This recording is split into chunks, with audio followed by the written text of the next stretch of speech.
মাজুলী লখিমপুৰ সংযোগী চেলেক ধুনাগুৰি ঘাটত সংঘটিত হৈছে এক ভয়ংকৰ ঘটনা।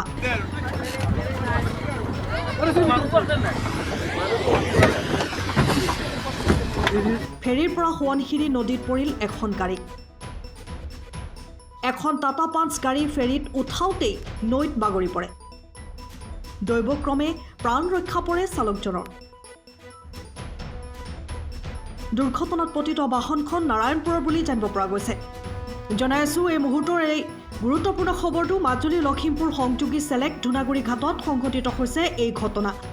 ফেৰীৰ পৰা সোৱণশিৰি নদীত পৰিল এখন টাটা পাঞ্চ গাড়ী। ফেৰীত উঠাওঁতেই নৈত বাগৰি পৰে টাটা পাঞ্চ গাড়ীখন।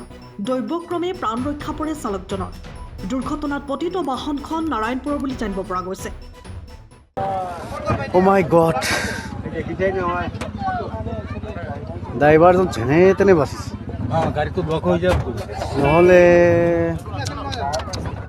চাৰিচকীয়া বাহন থকা সকলো যাত্ৰীক এটাই অনুৰোধ জনাব বিচাৰিছোঁ, নাৱত নদী যেতিয়া পাৰ কৰিবলৈ আহে, নাৱত যেতিয়া গাড়ী উঠায় চাৰিচকীয়া গাড়ী, সদায় ড্ৰাইভাৰজনৰ বাদে আৰু যাত্ৰী সেই নাৱৰ গাড়ীৰ ভিতৰত উঠিব নালাগে।